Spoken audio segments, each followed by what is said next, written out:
Welcome back to yet another episode of your Re-Educated podcast. I am so excited for today's conversation.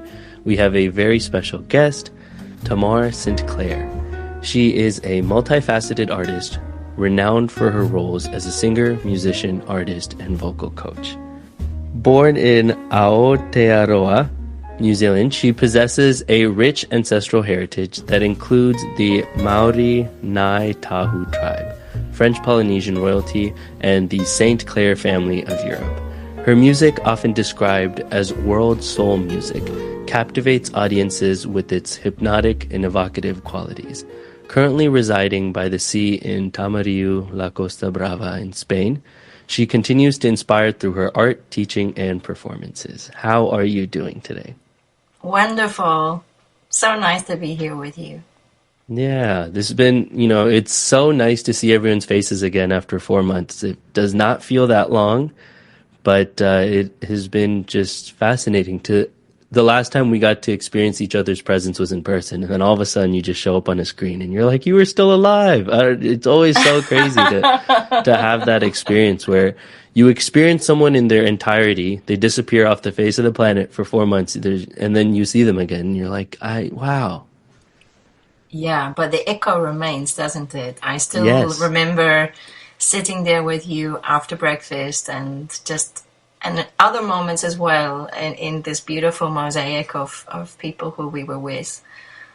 And it was just such a lovely experience that I still have lovely memories sometimes that just come and hit me when I'm thinking about the different... such creative people we met, actually. Yeah. And I think I've been thinking a lot about, I have this pressure from the back of my family, arranged marriages are very common from the culture that I come from. And I've been thinking more about this concept of love marriage and this idea of, as you travel the world, you just randomly meet somebody. Could be at a cafe, doesn't matter where it is. Somehow, some way, two different universes align for a brief second, and maybe they stick together for a long time. And there's something about that just feels so serendipitous and magical in its inception itself that seems to beg for something more profound to happen, rather than, okay, it was all calculated. You knew this family for the last 20 years, you both just happen to have children at the same time. It was always meant to be from the time you're born. I think there's something romantic and beautiful about that as well. But something like Kaleido is so magical to me because every single person had this really unique story to learn about it, to end up there, and then to have that all happen at the same time. There were so many things that needed to happen for that to occur, that every relationship is magical just on that foundation. Even if you're not even close with that person, the fact that we met felt so magical. And so is that how you feel about the entire, that experience? Well, definitely meeting you, the lightning strike, it just happens bang, and this happens, I guess, it doesn't happen with everybody, but there are certain moments where there's just a click. I guess you could feel it as a kind of a part of a soul recognition. In Māori we say tenakwe, which means I see you. So I think when we can go to these kinds of environments, the probability of these kinds of very alchemical, magical moments happening, the probability goes through the roof, and I think it's such a blessed moment, and I really hope that there are more opportunities where people can come to these kinds of melting pots where we can all meet each other in these kinds of settings. It took me 7 years to get to Kaleido, actually. So, the intention has been there for 7 years. Can you imagine? Oh, wow. No.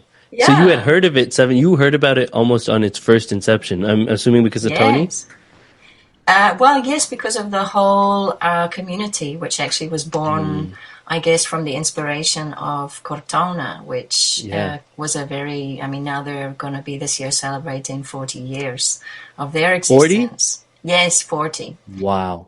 So, and that was what, thanks to the inspiration of Professor Luigi Luisi, he was the one who initially brought people like Tony and Marlon and Naveen, and that's how I know them, together.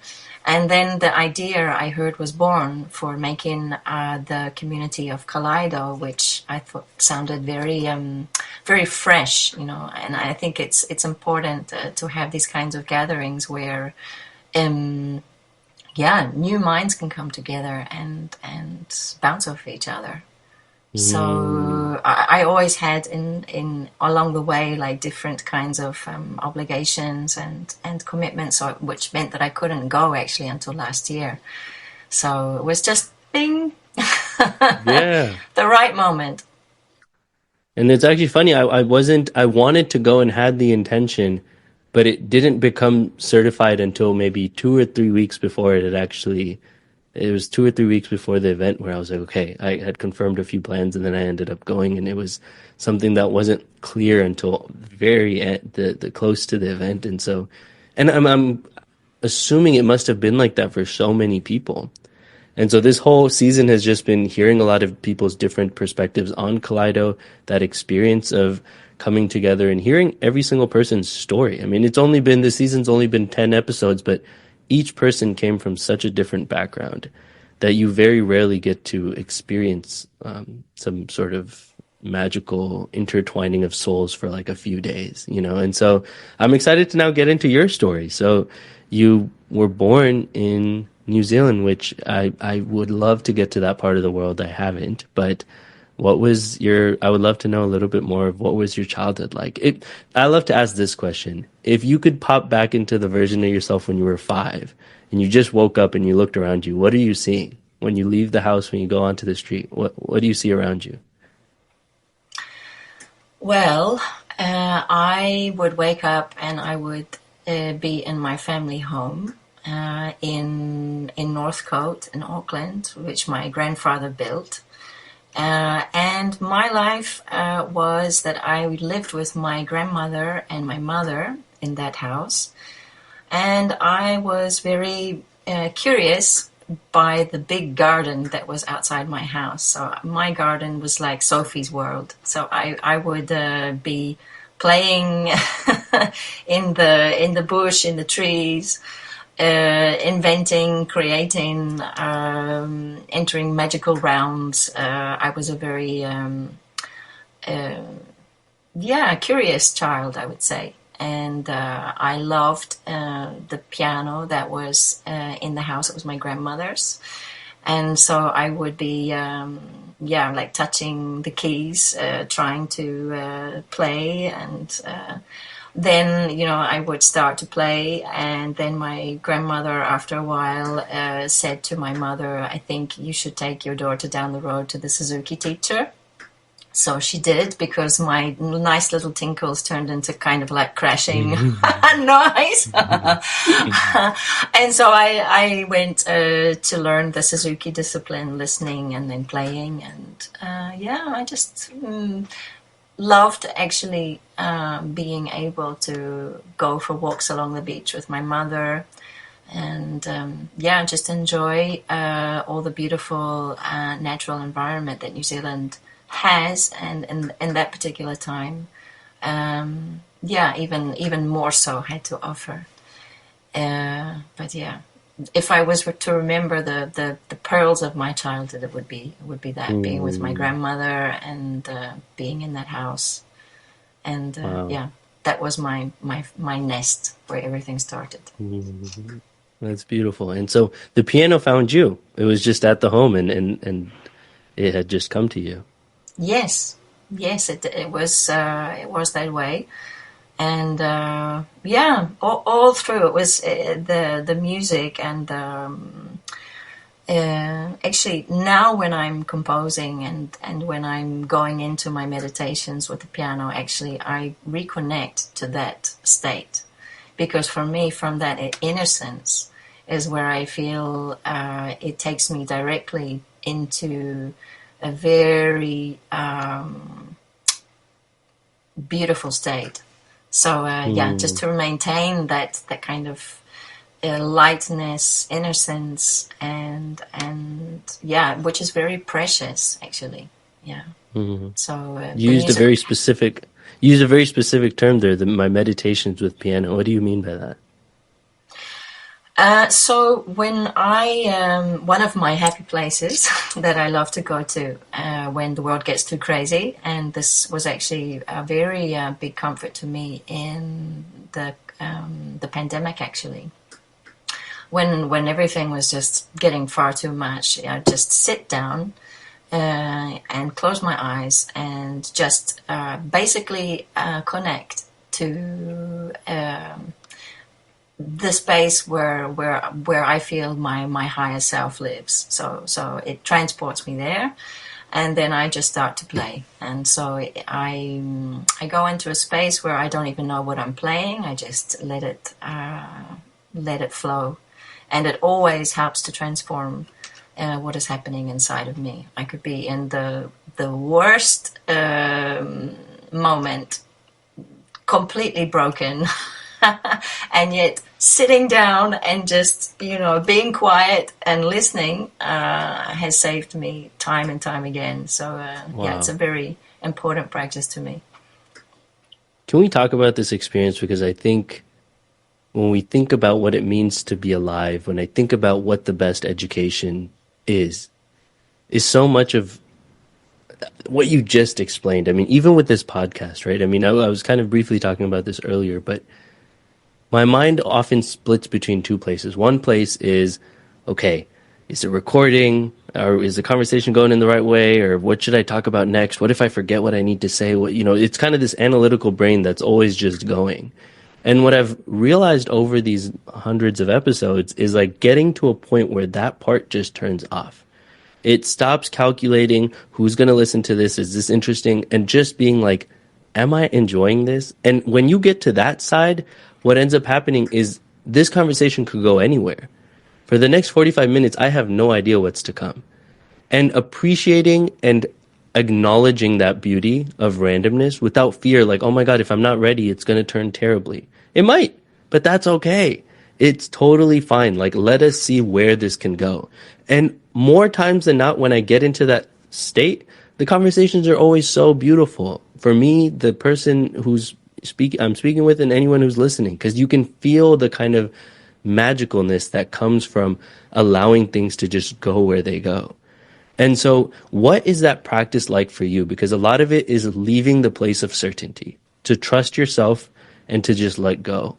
How hard was that? And what were some of the steps that you had to take to prepare yourself to do that? Letting go.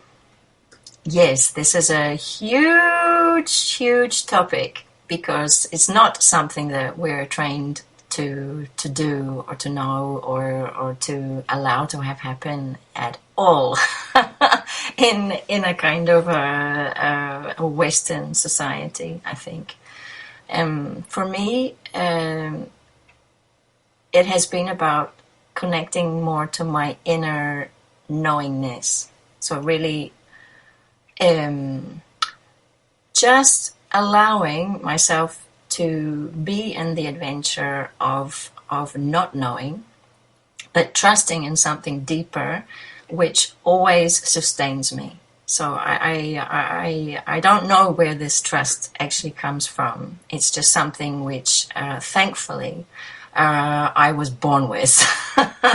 It's like, I know where my waka is. I know I'm in that canoe of life, and I'm held there by my ancestors, or I'm held there by I connect a lot to the sacredness of life, trusting that it's carrying me, that it won't let me down. And in that way, I'm able to take the leaps I have taken in my life, whether it's to sit down at the piano and not know what's going to happen, or whether it's traveling to the other side of the world and not knowing what's going to happen, or whether it's my whole career changing and not knowing what's going to happen. I think it's the lesson which I'm constantly learning is that whatever happens, it's going to be okay, as long as there is this trust, which is actually something which builds every time I have to get back on the horse. Every time, if I'm in the recording studio and I have no idea what's going to happen, or playing with Tony Majdalani, where he never ever reads music, it's never something which even enters his mind. He doesn't even live in that realm. It doesn't exist for him. His natural habitat is going into spaces he constantly doesn't know, but he has a lot of tools. And I think this can make it less scary, is when you know that you have the tools, that you are capable, that you somehow, it's about being alive, responding to what is happening as it happens. And I think this is the way of being awake, many people, they fall asleep because they just get into the routine of expecting everything just to keep going, and their awareness shuts down. But actually, the nature also shows us this constantly, that if you're in nature, you need to be present. It's like awakening your senses. So I love that about jumping into this space of not knowing, is that it's very sensual. I need to rely on my senses for what comes next. Yeah. I sometimes find being in that space to be so captivating, and it keeps me in the present, that it becomes addicting. How do you navigate constantly wanting to go back into that state? Because there's some days or some weeks or even some months where maybe it's hard to enter that state of flow, or is that something you're able to enter in at any time you want? How does that work for you? Well, I guess because of the way that I have chosen to live my life, and it's been a choice, and I think it is a choice, that for me it's like it's my daily spiritual practice. Actually, it's something which connects me to my just to be in the totality of being, and I think it's been something which I've been walking with for many years, and actually this last New Year, one of my dear friends, she was a student and she's someone I play music with, she said, Tamar, I have a request for you. Can you please write a manual for how to be a witch in a modern world? So this is the request, and I think it's very helpful that more people talk about it. Like how we can embrace the multidimensional part of life and make it mundane. Because it is. It never goes away. It always exists, and how to keep remembering that. How do you feel like your Indigenous upbringing and the things that you learned kind of help you in your relationship with this state of flow or with letting go? Well, for me, I connected very much to this from my auntie, actually, where the Naitahu roots come from. And she would always be saying to me, Tamar, wake up, wake up. And I was like, what is she talking about? Wake up. I feel like my eyes are open. I think I'm awake. As a teenager, and I was very lucky to have her guidance and the way that she softly introduced me to a more holistic way of being as an artist and as a person. And in the Māori tradition, they say that everything that is happening actually is in the dream world. and also in Aboriginal art, you see that they have these ways of drawing and painting, which are lines, and then there's the dots. So the lines connect you to the dream space, and then the dream space you drop into, and that's where the travel starts, and that we are constantly in a flux of moving through these maps, through these states, and that everything we need to know in life is actually in these maps, in the dreams. And so the connection to the Māori culture for me really helps me to embrace my dreams. So really to be able to say, like, I want to be awake, living my dreams. And I think also we have a very clear connection to the source of the Māori, which is the energy which is moving through, for example, water, or moving through the land, or moving through trees, or moving through, people.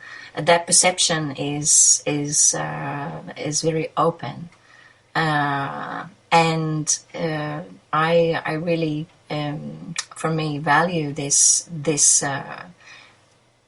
very deep wisdom of honoring this part of life, honoring the Wairua, honoring the spirit of everything, actually. And as time goes on, I'm so happy that now finally, like in Western society, it's finally been acknowledged that our beautiful rivers and mountains, that they have a soul, they have a spirit, and that these places are needing to be protected. And I think,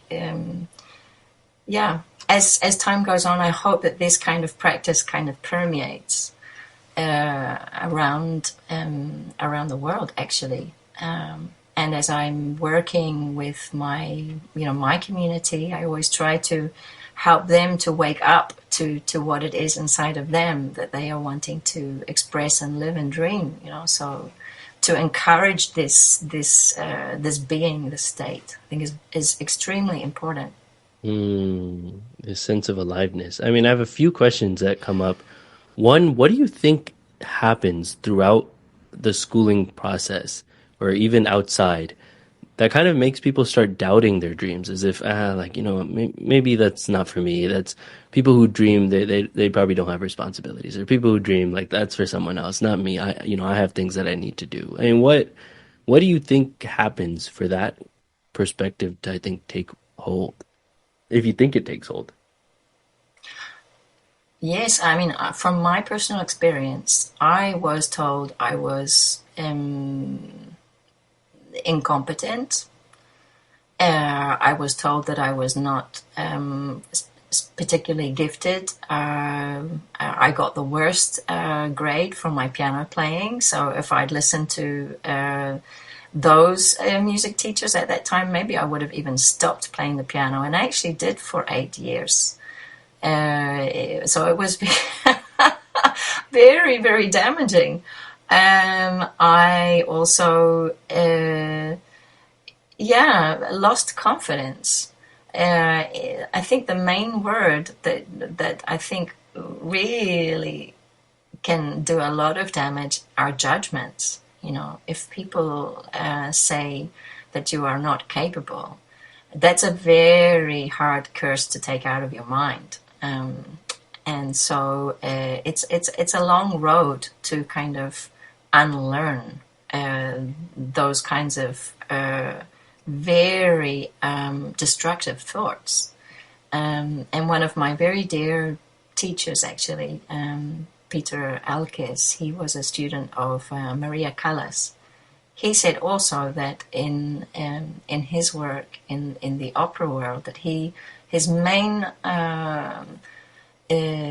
purpose was to help people to unlearn what they had learned, in the conservatorium, because it's the same thing, that happens, is that the creative space gets smaller and smaller, and the techniques get tighter and tighter until you really can't breathe, and then what happens is that people, they have injuries, they get sick, they go very much into a kind of, I would say, frozen state.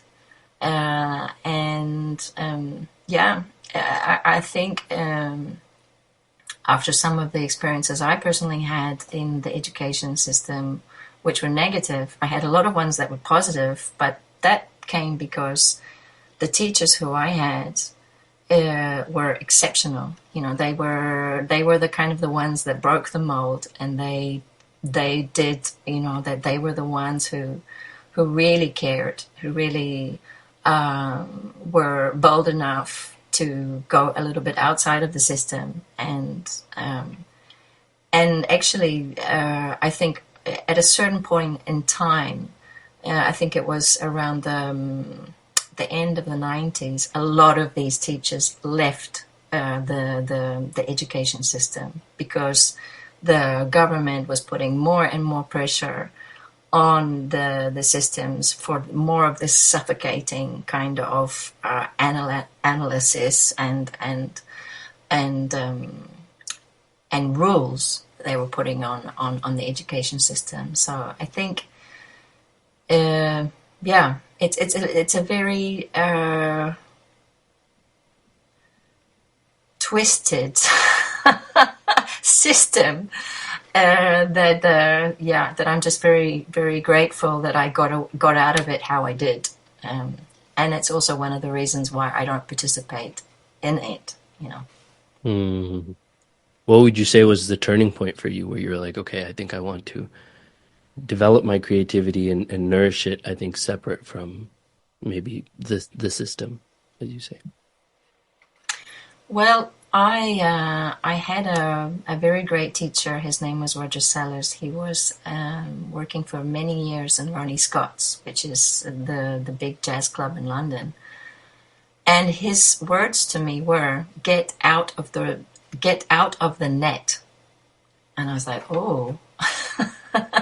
Because in the conservatorium in New Zealand, they were offering me a scholarship to stay, to continue my studies, and I just realized, like, nothing more that I need to learn is actually in an institution. I need to go to life, and so I listened to his words. I also listened to a very important singing teacher I had at the time called David Fian.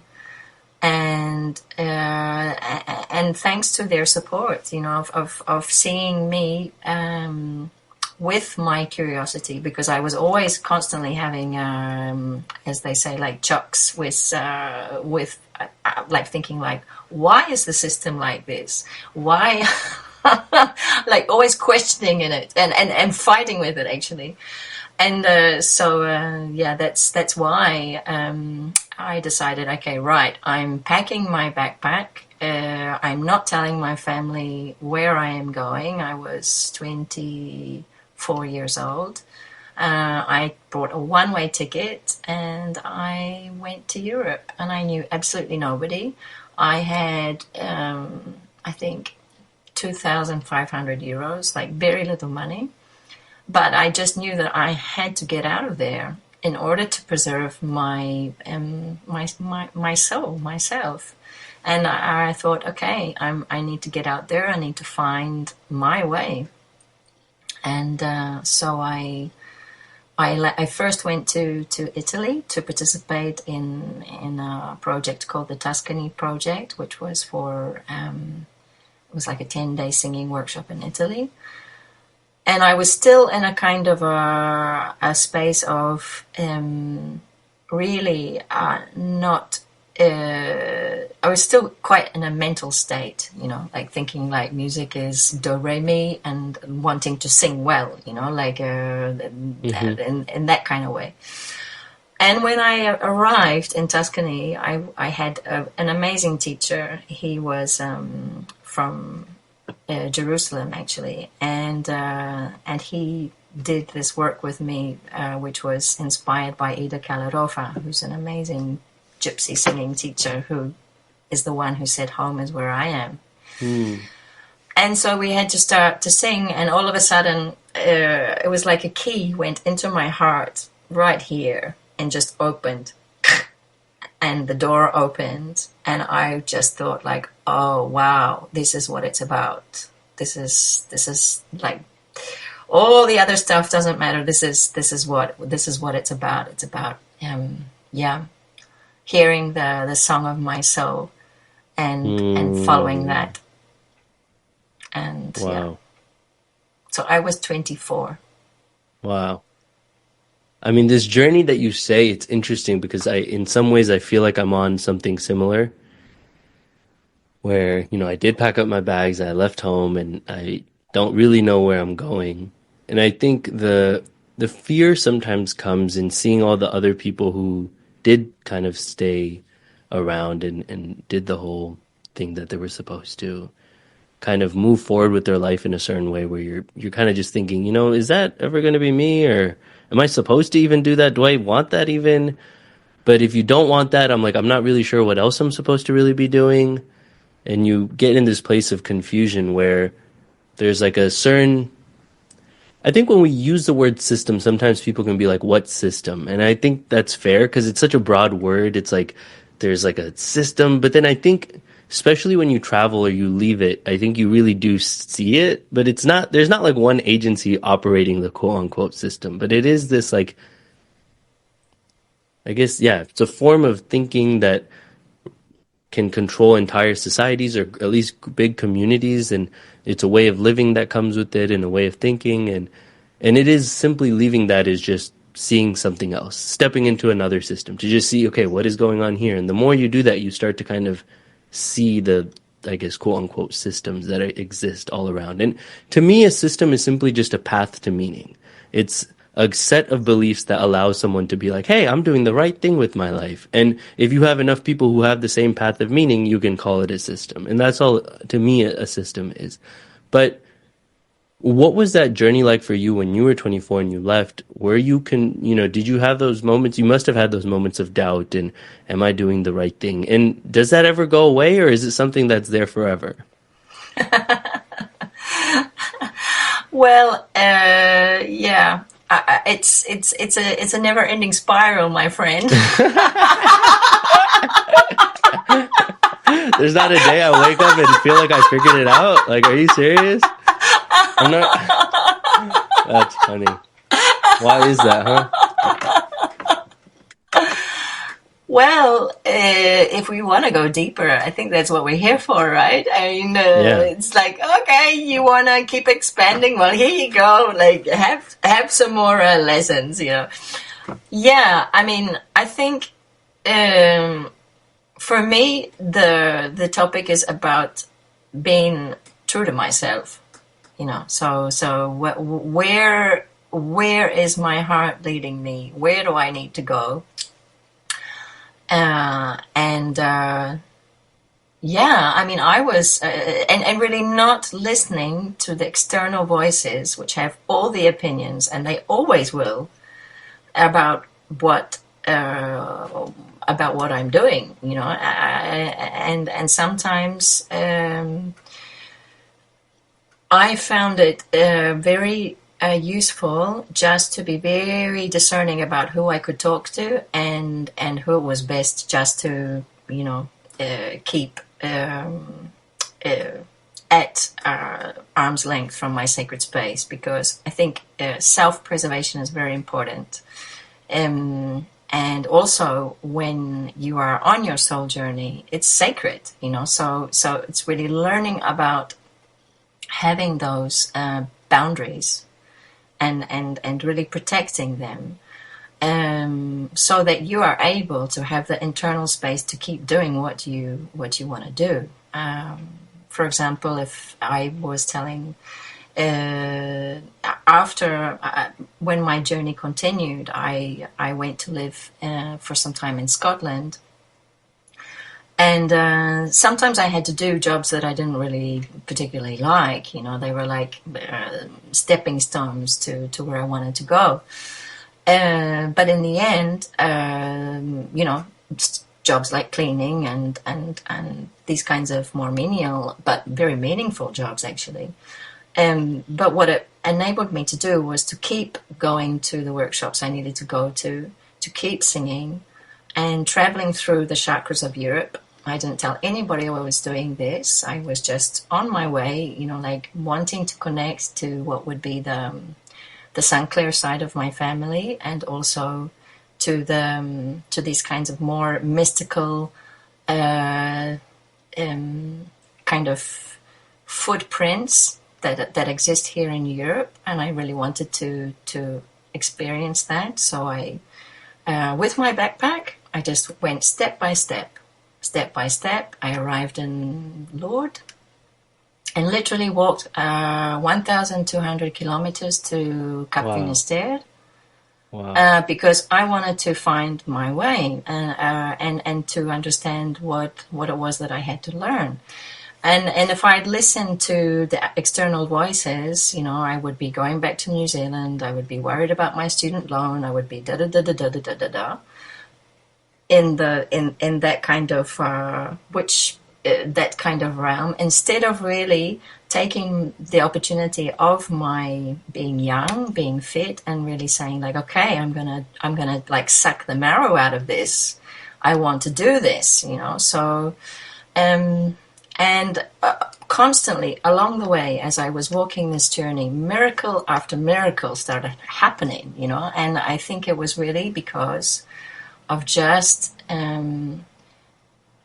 believing that there's that we're here for something else, you know,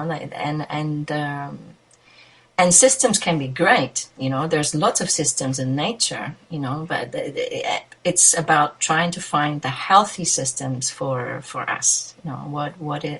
What is a more integrated way of approaching life? And that was my big question. How do I do that? You know, I think a lot about this idea of a journey, which is really important to learn about yourself, the world, other people. And I think one thing that's really unfortunate is that you end up spending so much of your life in a schooling system. I was 5, I got it when I was 18, then I went to university, and I left when I was 22. That is such a large period of my life that if I wanted to then go on a journey and then, you know, still somehow want to contribute to my society, get, you know, maybe have children, whatever, that whole kind of world, you're already starting this adventure, I feel like, so much later than if, let's say, schooling was until you were 16. And then after 16, you were set to go on a journey. And as you went on your journey, you were still doing learning. Then I feel like that entire time that you woke up, went to a prison-like building somewhere, sat there and came home, all of that time could have been a journey as well, where you didn't have to wait until you were so much older, which I always think, I'm like, there were so many years that I just practiced being monotonously brain dead, that I would just know exactly where I needed to go, where I needed to sit, when I was allowed to talk, when I had to use the restroom, when I was able to eat lunch. Every single step of my day was planned out for me. And I had to listen. If I wasn't listened, then I had to stay extra time at school. I was thrown into a little prison called detention. And it was, it was so, you know, it was so ridiculous that now when I'm on this adventure and I'm learning about myself, and people are like, well, how are you ever going to have children? How are you ever going to have married? It's like, I should have done this so long ago. But nobody had the awareness to think outside of what schooling system has to be to present those opportunities then. And so now I have to go make those for myself. But if I do ever have children or things, I would try my absolute hardest to make it so that these type of adventures and journeys are happening throughout their life, not something they have to wait until way longer to do. So that by the time they're 25, they would have had years of experiencing the world. You know, I mean, years of understanding these things, going to things like Cortona or Kaleido or meeting people, you know, and because I think that's too many years of your life. You know, if you only leave undergrad 22, 23, and that's the first time you ever leave your state, or that's the first time you know, so many years of just, a fourth of your life, if you're able to live until 80 or 85, has just been thrown away. And I find that so terribly disheartening in some ways. Like, what would that look like if these journeys that we talk about were to be done or implemented in someone's earlier years? I mean, could it be done? Absolutely. Absolutely. I mean, the key change that would need to happen is that teachers would need to listen to the children. They're so creative, like when I am working with children, I just love it because I have to be so awake, so ready, because they, when they have the tools that they need, like a blank piece of paper or whatever markers or colors, when they are in the moment, they create the most incredible, beautiful things. And I think it would be the absolutely amazing new school for kids, for young people would be, for teachers actually to facilitate children's creativity, because I mean this is. When they have that kind of support, the expansion is extraordinary. They are like a love bomb, like they really shine. And I think the sad thing now is that so many institutions and teachers are simply not interested. They don't have the energy, like they want to make life easy for them. And of course, to provide that kind of open education means that teachers have to work. Like we have to be there with a fuller awareness, which unfortunately a lot of teachers are simply not interested in doing. But when I asked to one of my dear friends, Eva, who's I consider her an avatar, I asked her the question also. I said, what would you do if you could do anything, that you would love to do? And she said exactly that. She said, I would like to go and build a school where I learn from the children. And she's one of the most exceptionally bright, shiny people I know, but that was her answer. And I think it's true, also to allow children to go into nature, which is the master, so a lot of the indigenous cultures, we know, I mean, there's an initiation process from when a child goes from being a child to an adolescent. They have to go through a rite of passage.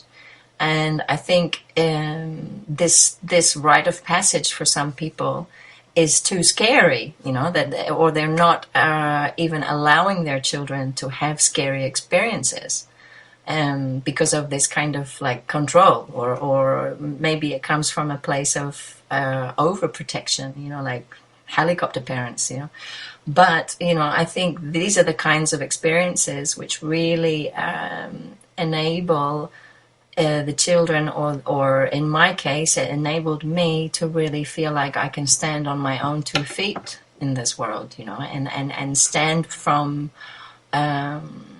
more fuller perspective of where I want to go, like, and feeling the connection. I'm not separated. I belong to a bigger system, a bigger ecosystem, and how am I going to help to look after that? So how can I communicate with that? Also is a very important question. Instead of just ignoring my environment, how can I engage with it and listen to it? Yeah, I mean, I would love to meet your friend. First of all, she sounds amazing. She is. Yeah. It's that form of teaching. I mean, I was telling you I didn't want to take notes, but I had to write something down, which is that the best forms of learning is a journey. It isn't. I've been having a lot of conversations with parents recently, and something that I realized is that a lot of it is a privilege to be able to even go and embark on a journey on yourself. And there's a lot of pieces of courage, and I mean, there's a lot of things that you have to develop along the way to be able to go on whatever adventure it is courageously. But I think for a lot of people, they've never had the opportunity to do something like that. And so to teach with the understanding of how important exploration and learning is, it's really challenging unless they've done it themselves. And exploration does not mean traveling. You could explore a concept if you wanted. I mean, you could explore one particular detail of atoms endlessly, and that would be an exploration. But it is this practice of leaving the known and stepping blindly into the unknown and allowing whatever is there to naturally catch you or to just fall endlessly. And that could happen in improv, in music, in traveling, in meeting a person, falling in love. I mean, it's everywhere. And so that form of exploration, though, has to come from a leap of faith. And so this is something that I've been thinking a lot about recently, because I personally don't necessarily believe in God, but I've been called to, as of late, find faith in myself. Because you said something earlier, which is you have to have the belief that things will work out. And every time I go into a new environment where I'm scared out of my mind, I have to hold on to this belief things will work out.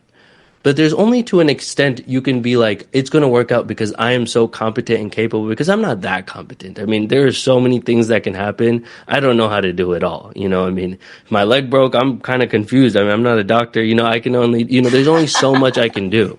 No matter how much I learn, I can't figure it all out. I get bit by the dengue mosquito. I'm like, okay, what do I do now? And so you can learn these things, but I mean, there's an extent. So you have to have a belief in something larger than yourself sometimes to take on things larger than yourself.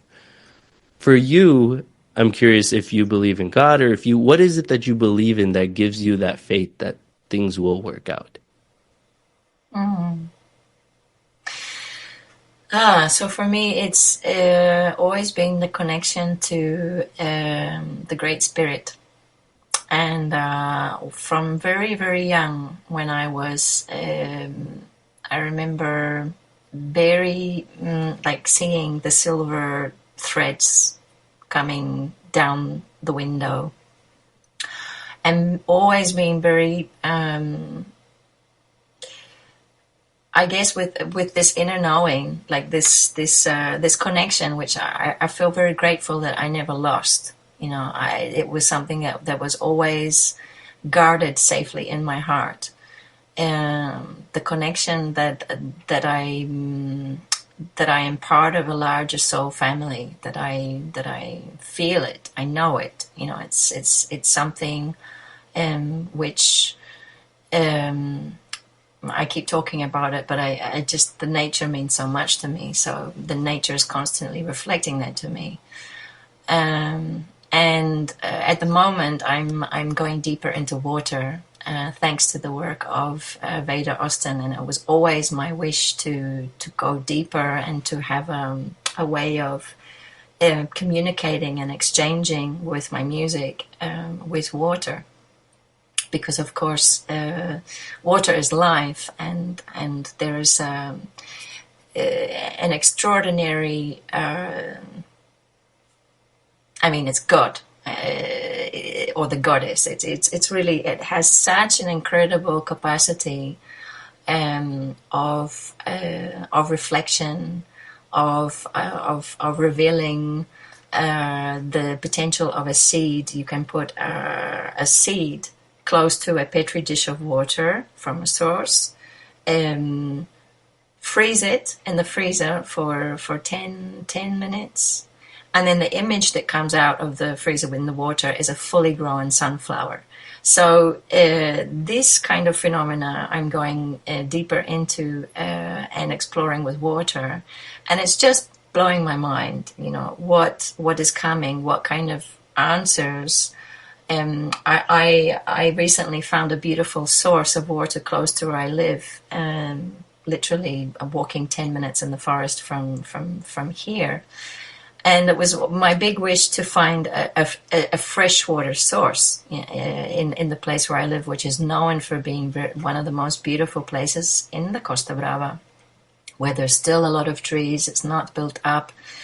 And so I was so excited when I found the source. I couldn't believe it. It was almost by magic, and it happened only 3 days ago. And so I brought the water home, and I said, okay, I'm going to ask permission to work with you. And so when I asked this question, do I have the permission to work with you, to learn from you, put it in the freezer, took the water out of the freezer, and there was the face of like a being. It was kind of like half horsewoman, like in the eyes, blowing me a love heart like this, like in the image of the ice as it was melting. And I was photographing all of this, so I mean it's real. I mean. But, I mean, it just goes to show that there is so much that we still can discover about how many different ways this great spirit can always be accompanying us, reflecting back to us. And it's everywhere, like if we're able to see it. So I find that very comforting. Mm-hmm. And yeah, just being observant of the different energies that are coming through now. It's really undeniable that there's this kind of explosion of this photonic light and this kind of energy that you can experience. Yeah, everywhere. I think even in the most miserable places, there's still this amazing capacity for feeling this mystery. I mean, I don't know exactly what it is, but it's, for me, it's very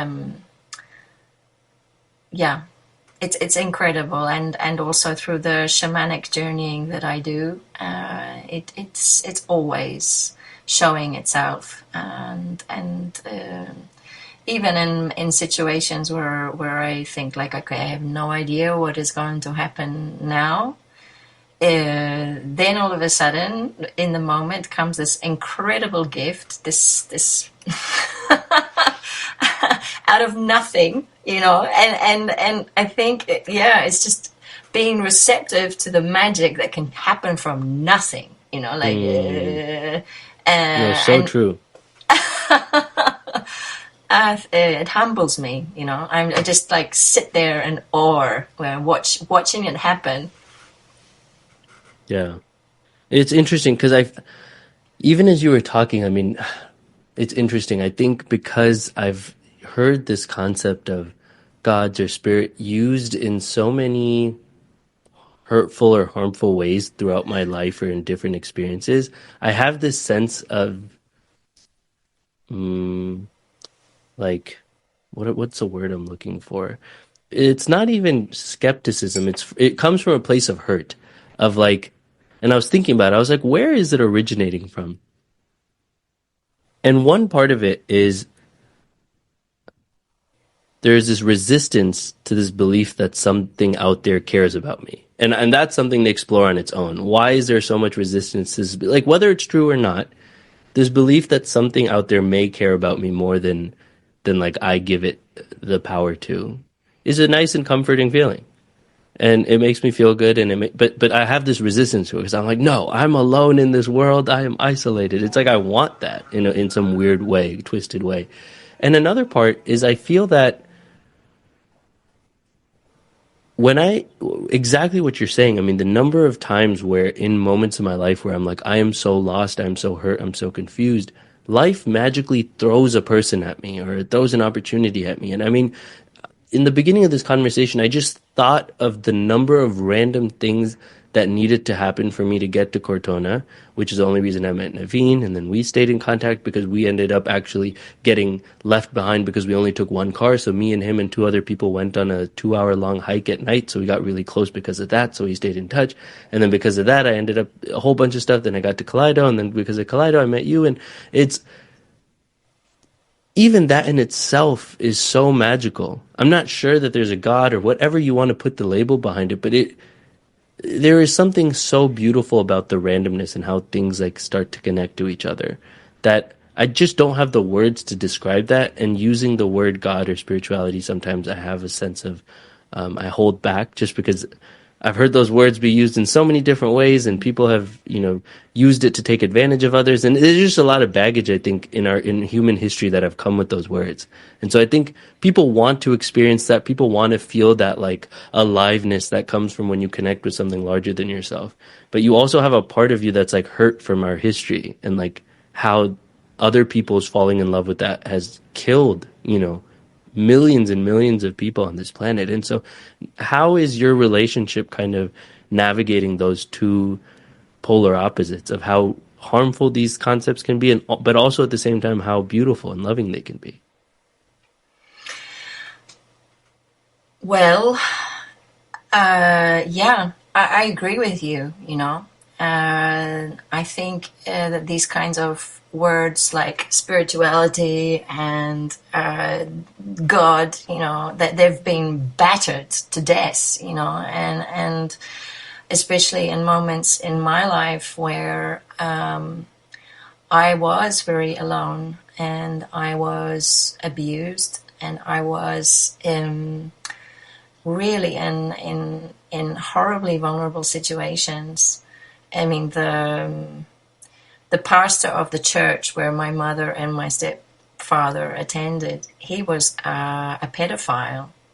And my stepfather also is a pedophile. And in the moments where I was getting abused and in the moments where, this was happening, I thought to myself, this is not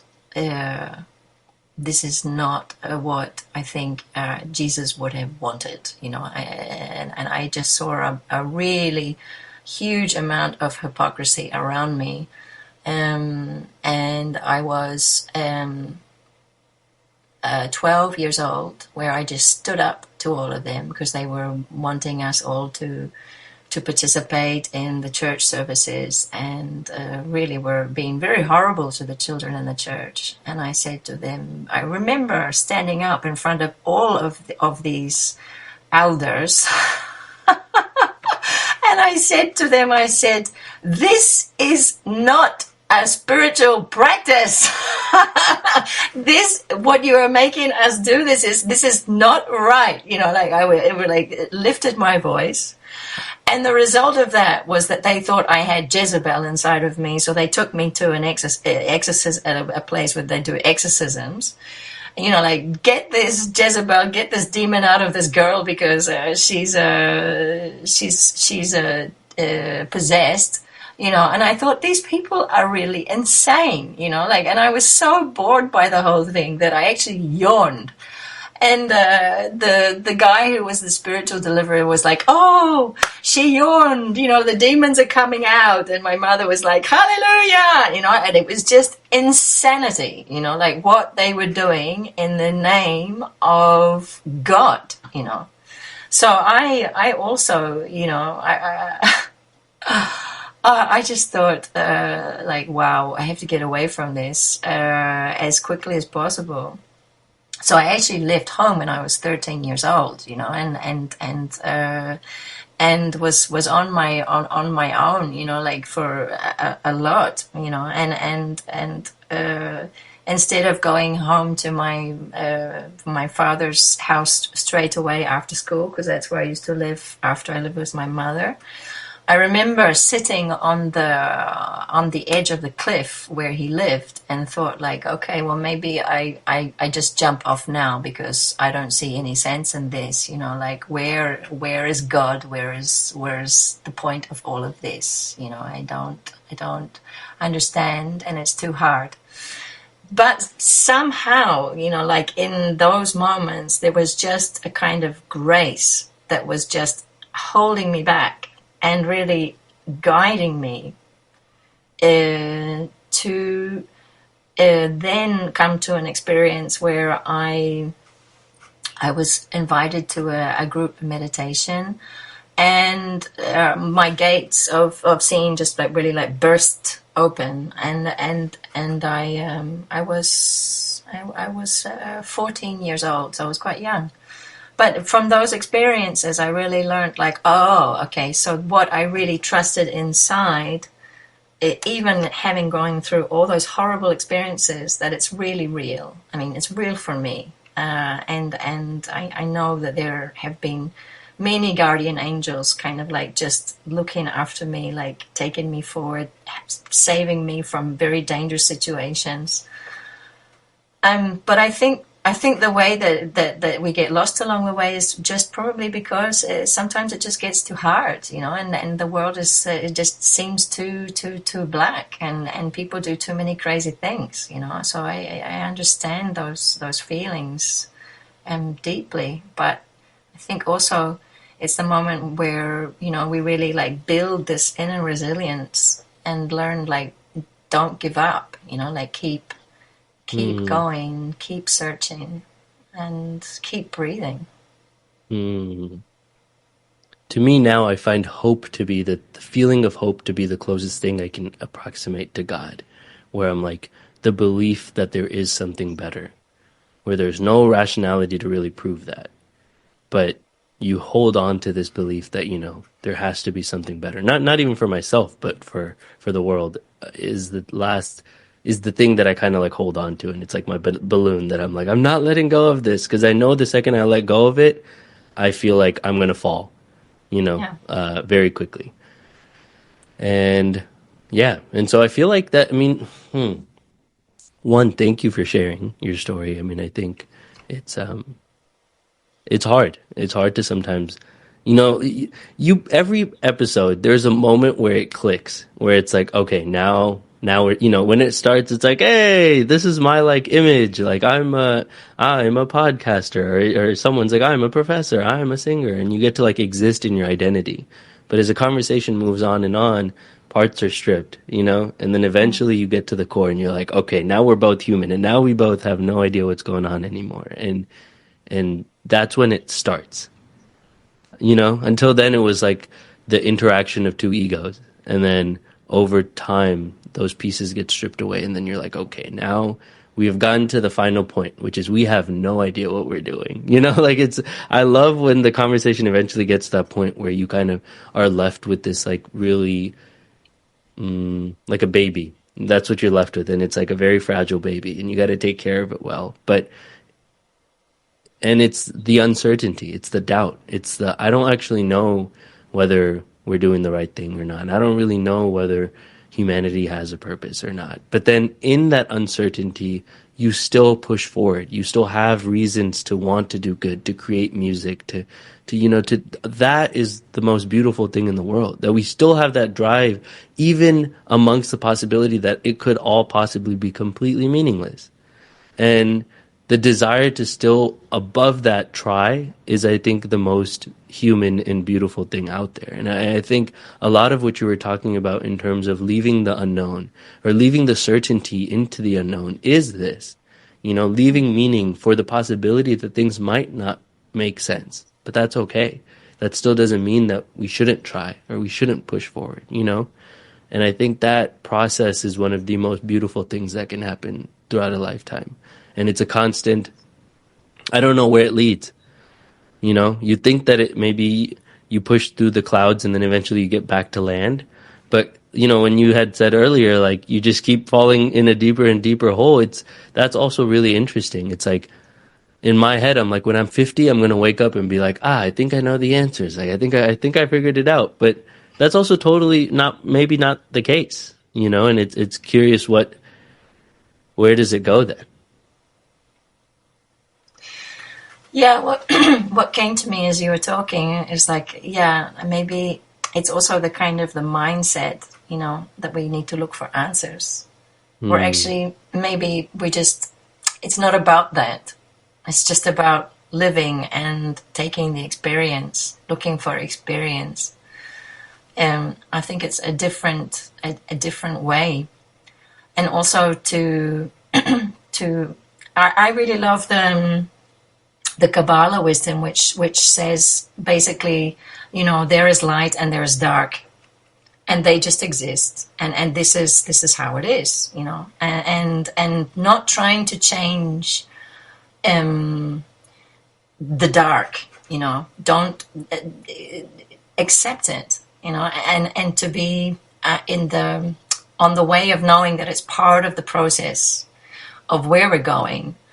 And sooner or later, everyone's going to get on the same boat. It's just a question of time, and we actually are, like all on the same boat anyway, like we are.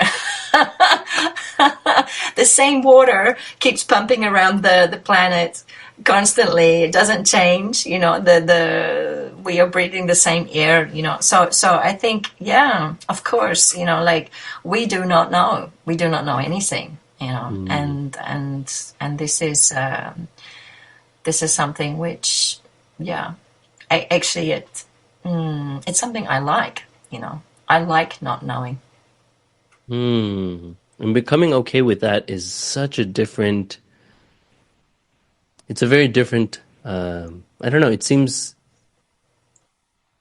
against so much of what science says in some ways, like to be okay with the unknown rather than like we must figure out all unknowns, which I also really like that too. I mean, I'm very, very grateful for that approach to life. And I think there's a lot of curiosity and exploration that comes from trying to understand everything. I mean, this whole podcast is me just asking a bunch of questions endlessly.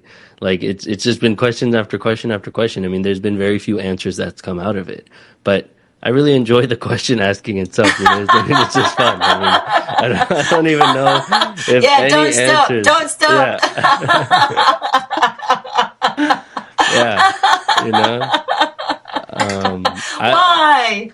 I've been thinking about it as of late. I'm like, I don't even know if any answers have come out of this, but I just enjoy asking questions because I think questions can dismantle answers that other people have built up, but they don't like necessarily be like, here's a better answer, but it's like what we thought earlier might be false, and can we think about it differently? But it doesn't produce another answer, which I don't know, maybe I need to do one day or something. But I think this unknown is maybe one of the most beautiful places we can end at, just to like leave it there. There is no nice bow. I mean, this is a conversation that I hope continues forward and we can keep touching back on, but there is no, all right, we did it. Everything is understood and answered. We know all the answers to life's questions. It's like, we don't. But we get to be here in this moment and experience that unknown together, which like is beautiful. So I want to say thank you for being here and sharing this space. My big pleasure. Thank you for the invitation. And what a beautiful basket of stories you have. I'm very curious to listen to the others. Oh, that's sweet.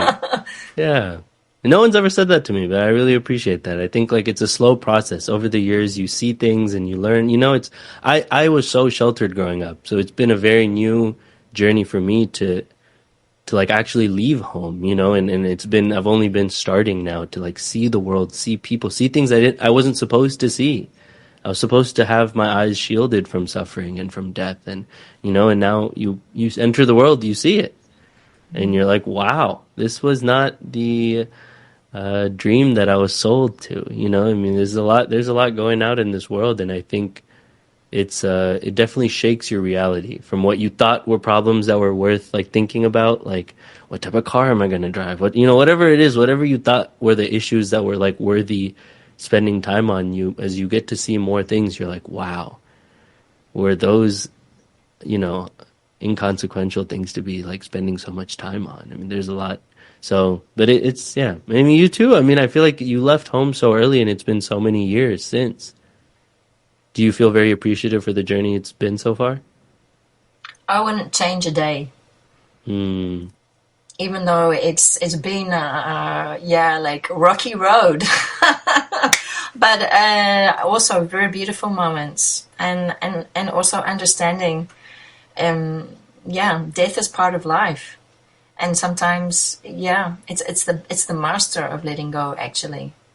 And yeah, sometimes witnessing loved ones going through that process, and how it is what it is, and even if we die, we're still going to be okay, like it just goes on. So I mean, the main thing is for me just to go forward, no fear.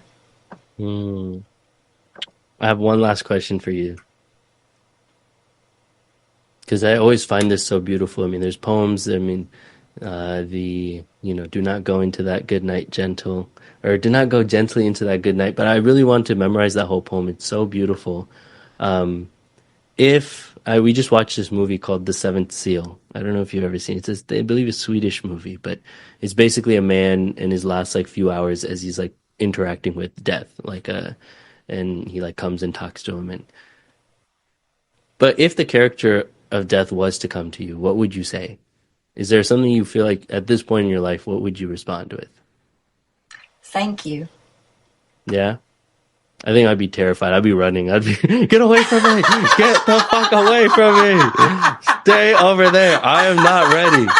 You, not yet. Wait. I am not ready. Maybe one day I get to the thank you point, but definitely, wow. Yeah. Well, yeah. I mean, I recently met a Viking woman who she said that she did see the spirit of death as she was walking home one day, and the spirit of death said to her, don't you dare think about leaving. You're not done yet.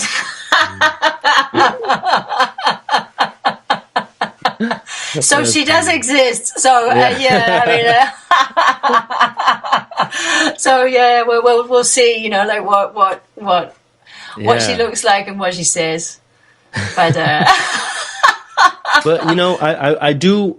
Someone had emailed me something I thought was so beautiful. I mean, he had emailed me something along the lines of when death comes to my door, I hope he finds me alive.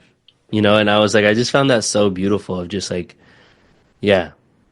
just at that point to be when it comes to my door, I hope I wasn't living in fear or living, I was truly giving it my all, because there's nothing else to do, there is literally nothing else to do but to give it your all. And the only thing that those last moments, if you're I didn't, that's the part that sits with you. If you are giving it your all, I think you're ready. Yeah. One of the gifts that I was given